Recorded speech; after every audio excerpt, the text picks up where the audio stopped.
Hello student, आपका science think academy में स्वागत है। आज का हमारा विषय है कक्षा 12 रसायन विज्ञान प्रयोगात्मक।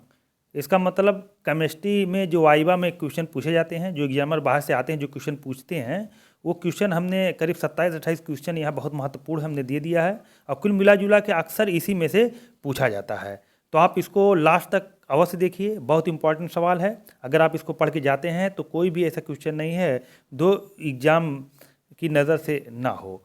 तो और इसमें कुछ उपकरण हैं, उपकरण भी से पूछ लिए, जैसे पिपरेट क्या है, ब्यूरेट क्या है, परखनीली क्या है ना, और बैलेंस तुला क्या है, ये सब जो है पूछ लिए जाते हैं। इसको हमने वीडियो बना के डाला है, उसमें वीडियो में जाइएगा, आप लोग देख लीजिएगा। और ये सब कुछ 26 या 27 सवाल हैं, ये बहुत इंपॉर्टेंट, इसको आप देख लीजिए। तो चलिए हम पहला सवाल हल करते हैं। अक्सर एग्जाम में पूछ लेते हैं एक्वारेजिया किसे कहते हैं, एक्वारेजिया क्या है। तो एक्वारेजिया जो है HCl और नाइट्रिक एसिड के मिश्रण को एक्वारेजिया कहते हैं। मतलब 3 आयतन जो है ये HCl है और 1 आयतन नाइट्रिक एसिड है के मिश्रण को एक्वारेजिया कहते हैं। इसको आप लोग ध्यान में रखिएगा। अगला क्वेश्चन है कि मूलक किसे कहते हैं। अक्सर पूछ लिया जाता है मूलक, मूलक क्या है।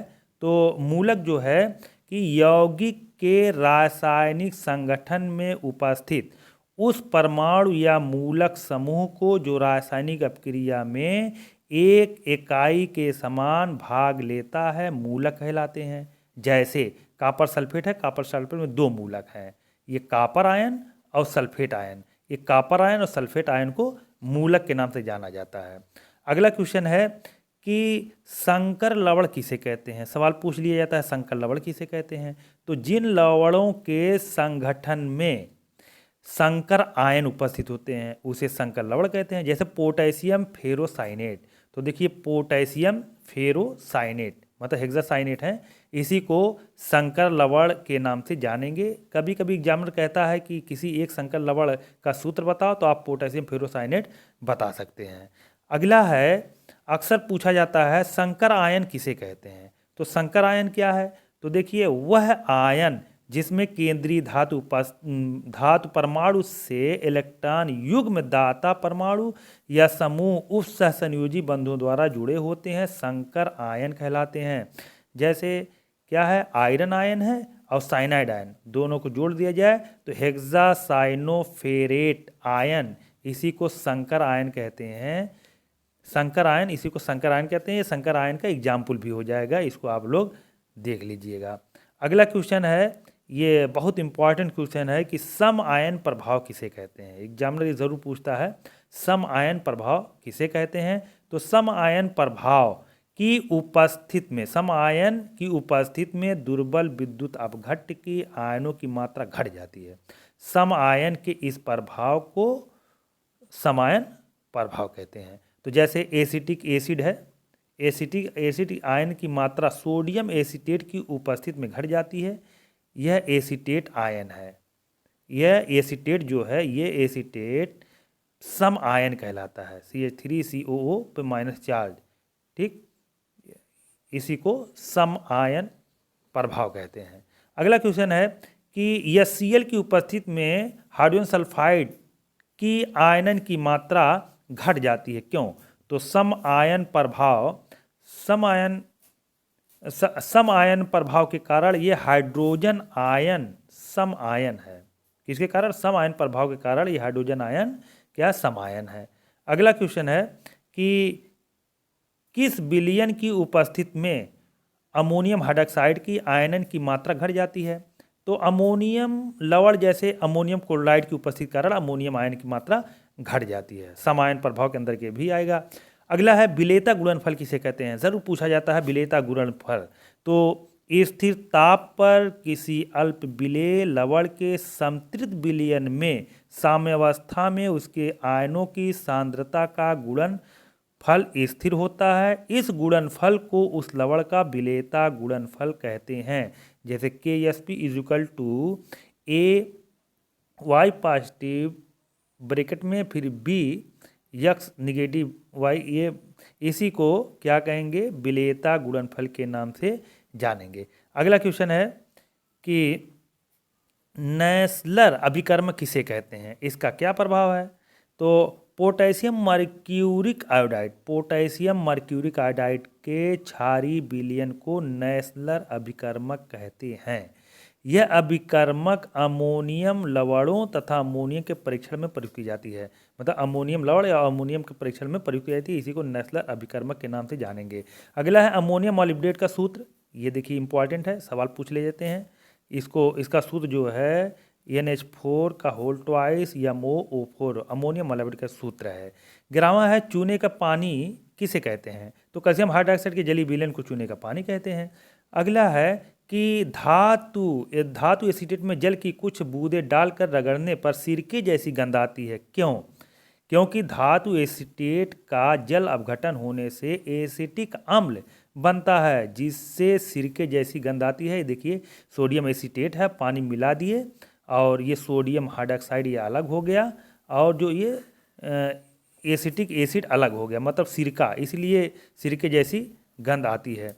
अगला है चूने के पानी को कौन सी गैस दूधिया कर देती है? तो चूने के पानी में अगर कार्बन डाइऑक्साइड मिला दिया जाए या सल्फर डाइऑक्साइड मिला जाए तो ये दूधिया कलर हो जाता है। अगला क्वेश्चन है कि प्रयोगशाला में हाइड्रोजन सल्फाइड गैस किस प्रकार बनाई जाती है? तो आयरन सल्फाइड में सल्फ्यूरिक अम्ल डाल दीजिए, फेरस सल्फेट बन जाएगा और हाइड्रोजन सल्फाइड ये गैस बाहर निकल जाएगी। अगला फिल्टर पेपर किस पदार्थ का बना होता है? तो फिल्टर पेपर जो है सेल्यूलोज का बना होता है। अगला क्वेश्चन है कि सोडियम धातु को मिट्टी के तेल में रखते हैं, क्यों? बहुत इंपॉर्टेंट है, बार बार ये सवाल जो है एग्जामिनर पूछते हैं कि सोडियम धातु को आखिर मिट्टी के तेल या केरोसिन ऑयल में क्यों रखा जाता है? क्योंकि सोडियम धातु वायु और जल दोनों के साथ तीव्र अभिक्रिया करता है, परंतु यह मिट्टी के तेल के साथ अभिक्रिया नहीं करता। अगर मिट्टी के तेल में नहीं रख देंगे तो अभिक्रिया नहीं करेगा, अगर इसे रख देंगे तो हाथ तक भी जल सकते हैं, क्योंकि वायु के साथ रिएक्शन करके आग बना लेगा। तो अगला है कि अनुमापन या टाइट्रेशन किसे कहते हैं? टाइट्रेशन आपके चैप्टर में है और टाइट्रेशन से संबंधित एग्जामिनर बहुत सवाल पूछते हैं। तो अगर टाइट्रेशन को देखें तो डायरेक्ट आपसे सवाल करेंगे आखिर टाइट्रेशन है क्या? तो किसी अज्ञात सांद्रता वाले विलयन के निश्चित आयतन के साथ क्रिया कराने वाले ज्ञात सांद्रता के विलयन का आयतन ज्ञात करने की प्रक्रिया अनुमापन कहलाती है, मतलब टाइट्रेशन कहलाती है। अगला है विलयन किसे कहते हैं? तो दो या दो से अधिक पदार्थों के समागम मिश्रण को विलयन कहते हैं। 9वें से पढ़ते आ रहे हैं। अगला है अंतिम बिंदु क्या है? जब टाइट्रेशन करेंगे एक समय आएगा जिसका कलर डिस्कलर हो जाएगा, तो अनुमापन क्रिया की वह अवस्था जिसमें सूचक अपना रंग बदल देता है अंतिम बिंदु कहलाता है। अगला है कि नॉर्मल विलयन किसे कहते हैं? तो नॉर्मल विलयन वह विलयन जिसके 1 लीटर में पदार्थ का 1 ग्राम तुल्यांक की उपस्थित हो, उसे नॉर्मल विलयन कहते हैं। अगला है मानक विलयन किसे कहते हैं? तो वह विलयन जिसकी सांद्रता सही ज्ञात होती है, मानक विलयन कहलाते हैं। अगला है नॉर्मलता मोललता, नॉर्मलिटी मोललिटी, ये एग्जामिनर पूछते हैं, बहुत पूछते हैं। नॉर्मलिटी किसे कहते हैं और मोललिटी किसे कहते हैं? तो नॉर्मलिटी किसी विलयन के 1 लीटर आयतन में पदार्थ के जितने ग्राम तुल्यांक विलय होते हैं, विलयन की नॉर्मलता कहलाती हैं। अगला है मोलरता किसे कहते हैं? इसी के अंदर मोलरता किसी विलयन के 1 लीटर आयतन में 1 लीटर विलयन हो और उसमें जितने ग्राम अणु घोले जाते हैं उसी को मोलरता कहते हैं। इसका मतलब मोलरिटी। अगला सूचक से आप क्या समझते हैं? सूचक तो जो पदार्थ रंग परिवर्तन में अंत बिंदु की जानकारी देता सूचक कहलाता है। टाइट्रेशन के दौरान इसमें जब केमिकल डाले जाते हैं तो एक समय आता है वो डिस्कलर हो जाते हैं, वही सूचक कहलाता है, जो फिनेप्थिलीन से अक्सर फिनेप्थिलीन से ही किए जाते हैं। अगला क्वेश्चन है तुल्यांकी भार। तुल्यांकी भार क्या है? किसी पदार्थ के एक तुल्यांक का द्रव्यमान मतलब ग्राम में उसका तुल्यांकी भार कहलाता है। मतलब किसी पदार्थ के ग्राम तुल्यांकी द्रव्यमान उसका तुल्यांकी भार कहलाता है। राइडर क्या है? ये बैलेंस में तुला में मतलब बैलेंस में जब ये किए जाते हैं तो ये राइडर जो है एल्युमिनियम धातु के बने होते हैं जो मिलीग्राम में होते हैं। राइडर ये एल्युमिनियम धातु का बना होता है। मोहर लवण, ये फेरस अमोनियम सल्फेट को मोहर लवण कहते हैं, ये भी बहुत पूछे जाते हैं ना। मोहर लवण फेरस सल्फेट, अमोनियम सल्फेट और 6 पानी को मोहलौड़ कहते हैं। फिटकरी, ये तो कक्षा 9 से पढ़ रहे हैं। फिटकरी, इसको अष्टफलकी भी कहेंगे। तो फिटकरी क्या है? अल्मोनियम पोटेशियम सल्फेट और अल्मोनियम सल्फेट और 24 पानी को हम फिटकरी कहेंगे। अगला है बायर अभिकर्मक। बायर अभिकर्मक क्या है? तो बायर अभिकर्मक मतलब 1% पोटेशियम परमैंगनेट विलयन को कहते हैं बायर अभिकर्मक। 1% पोटेशियम पर मैग्नेट। अगला है मोलिस अभिकर्मक। क्या है मोलिस अभिकर्मक? तो अल्फा नेप्थाल का एथिल एल्कोहल में 10% विलयन मोलिस अभिकर्मक कहलाता है। इसका उपयोग कार्बोहाइड्रेट के परीक्षण में किया जाता है। कार्बोहाइड्रेट के परीक्षण में मोलिस अभिकर्मक का इस्तेमाल किया जाता है, जिसमें अल्फा नेप्थाल को एथिल एल्कोहल में 10% घोल में मिला देते मोलिस अभिकर्मक कहलाता है। अगला तीसरा है कि सांद्र HNO3 मतलब सांद्र नाइट्रिक एसिड के स्पर्श से त्वचा पर पीले धब्बे क्यों पड़ जाते हैं? आप जब लैब में प्रैक्टिकल करके आते हैं तो अक्सर देखते होते हैं अंगुलियाँ सब पीली पड़ जाती। क्यों होती है?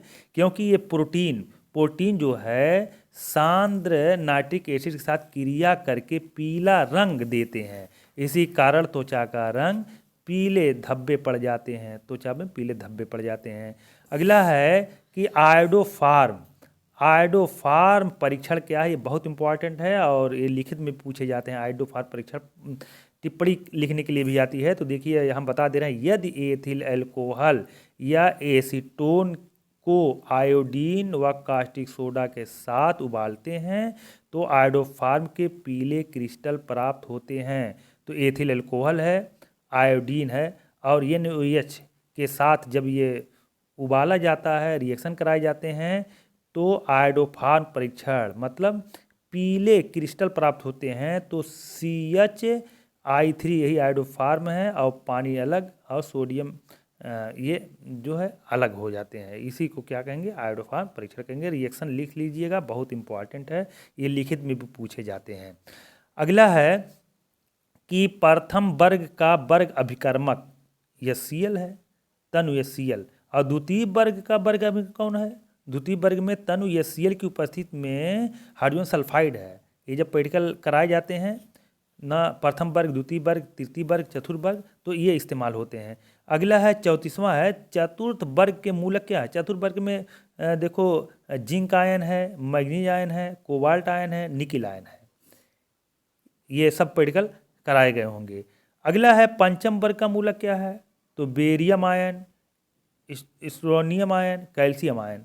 अगला षष्ठम वर्ग का मूलक मैग्नीशियम आयन है। षष्ठम वर्ग का मूलक जो है ये क्या है? मैग्नीशियम आयन है। तो इस तरह से लगभग 36, हमने 28 नाम लिया था लेकिन 36 क्वेश्चन है। इसको आप लोग एकदम रट डालिएगा, बहुत इंपॉर्टेंट है। कोई भी एग्जामिनर आया अगर केमिस्ट्री से संबंधित है तो ये सवाल इसमें से जरूर पूछेंगे। इसके अलावा जितने भी उपकरण हैं, पिपरेट, ब्यूरेट, परखली वगैरह जितने हैं सब उसको आप लोग देख लीजिएगा।